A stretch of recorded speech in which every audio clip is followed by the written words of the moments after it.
Hi అండి, నమస్తే.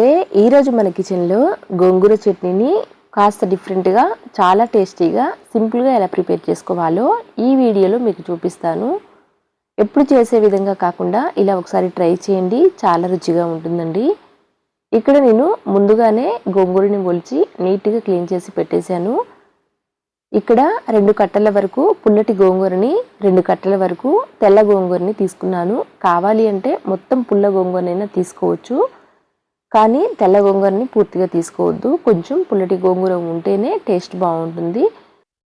పులుపు ఎక్కువ ఇష్టపడే వాళ్ళైతే తెల్ల గోంగూరని స్కిప్ చేసేసి మొత్తం కూడా పుల్ల గోంగూరతో తీసుకుంటే టేస్ట్ బాగుంటుంది. నీట్గా క్లీన్ చేసిన గోంగూరని ఇలా వీలైనంత సన్నగా కట్ చేసుకోవాలి.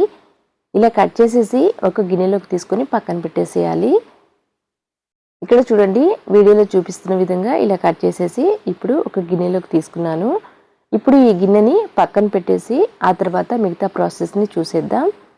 ఇలా కట్ చేసుకుంటేనే మనం వేయించుకోవడానికి చాలా ఈజీగా ఉంటుంది, అంటే త్వరగా ఉడికిపోతుంది.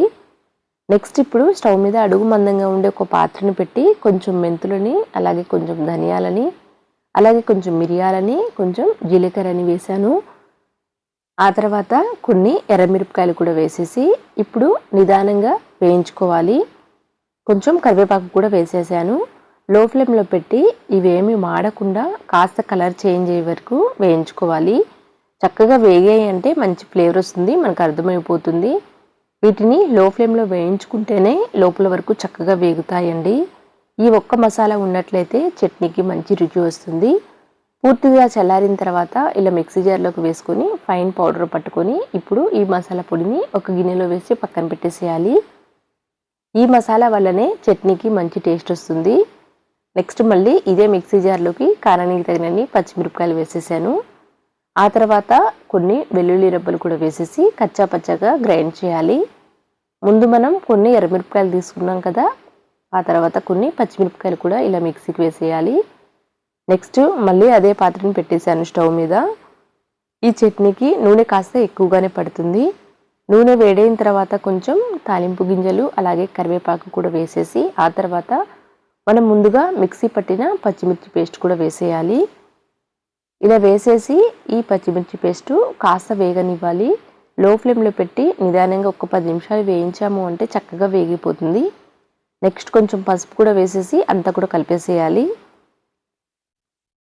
లో ఫ్లేమ్లో పెట్టి ఒక 5-6 నిమిషాల పాటు ఇలా కలుపుకుంటూ వేయించాము అంటే చక్కగా వేగిపోతుంది. ఆ తర్వాత లో ఫ్లేమ్లోనే మనం ముందుగా కట్ చేసి పక్కన పెట్టిన గోంగూరను కూడా వేసేయాలి. గోంగూరని ఇలా సన్నగా తరిగితేనే చక్కగా మగ్గిపోతుందండి. ఇలా అంతా కూడా ఒకసారి అడుగు నుంచి కలిపేసి మూత పెట్టి లో ఫ్లేమ్లో మధ్య మధ్యలో కలుపుకుంటూ చక్కగా ఉడికించుకోవాలి. ఈ గోంగూర చట్నీ బగారా రైస్, బిర్యానీలోకి తీసుకుంటే చాలా రుచిగా ఉంటుందండి. ఎప్పుడు చేసే విధంగా కాకుండా ఇలా మసాలా ప్రిపేర్ చేసి చట్నీ ప్రిపేర్ చేసాము అంటే చాలా టేస్ట్ ఉంటుంది. ఇలా అంతా కూడా కలిపి మూత పెట్టేశాను. మూత పెట్టి కొద్దిసేపు ఉడికించాను. ఆ తర్వాత మళ్ళీ అడుగు నుంచి కలిపేస్తున్నాను. ఇక్కడ మనం గోంగూరలో కాస్త తేమ ఉంది కాబట్టి ఆ తేమకే చక్కగా ఉడికిపోతుంది. కాస్త మగ్గిన తర్వాత ఇప్పుడు ఉప్పు వేసుకోవాలి. ఉప్పు వేసిన తర్వాత మరి కాస్త చెమ్మ వస్తుంది కదా, ఆ తేమతోనే గోంగూర అంతా కూడా చక్కగా ఉడికిపోతుంది. గోంగూరని మరీ డ్రైగా అయ్యే వరకు ఆరపెట్టకూడదండి. కడిగి జస్ట్ కొద్దిసేపు వడగిన్నెలో వడకట్టేసి ఆ తర్వాత సన్నగా కట్ చేసుకోవాలి. అప్పుడే చక్కగా ఉడుకుతుంది. లేకపోతే మరీ డ్రై అయినట్టు ఉంటుంది కాబట్టి ఇలా ప్రిపేర్ చేయాలి. ఎక్కువగా డ్రైగా అనిపిస్తే కొంచెం నీళ్ళు కూడా వేసి గోంగూరని ఉడికించుకోవచ్చు.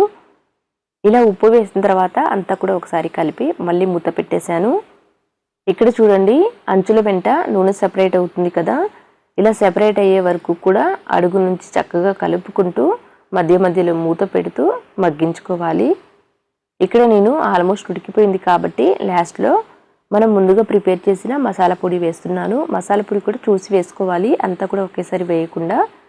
ఇక్కడ నేను కరెక్ట్గా సరిపోతుంది కాబట్టి మొత్తం వేసాను. అలాగే ఉప్పు కూడా కాస్త తగ్గినట్టు అనిపించింది, మరి కొంచెం ఉప్పు కూడా వేసేసి అంతా కూడా ఇలా కలిపేస్తున్నాను. ఈ మసాలా వల్లనే చట్నీకి మంచి టేస్ట్ వస్తుంది కాబట్టి ఈ మసాలాతో ఒకసారి ట్రై చేయండి, చాలా రుచిగా ఉంటుంది. ఇలా అంతా కూడా కలిపేసిన తర్వాత మళ్ళీ మూత పెట్టి మరికొద్దిసేపు మగ్గించాలి. ఇలా లో ఫ్లేమ్లో ఒక 10 నిమిషాల పాటు మగ్గించాము అంటే చక్కగా ఇలా నూనె సెపరేట్ అయ్యి గోంగూర కాస్త వేగినట్లు అవుతుంది. ఇలా ప్రిపేర్ చేసిన ఈ చట్నీ కనీసం వారం రోజుల పాటు నిల్వ ఉంటుందండి. ఫ్రిడ్జ్లో పెట్టకుండా బయటనే వారం రోజుల పాటు నిల్వ ఉంటుంది. ఈ చట్నీని బగారా రైస్తో పాటు వెజ్ బిర్యానీస్లోకి తీసుకుంటే చాలా రుచిగా ఉంటుంది. చూశారు కదా, చాలా సింపుల్గా టేస్టీగా గోంగూర చట్నీ ప్రిపేర్ అయింది. అంతే అండి. Thank you for watching.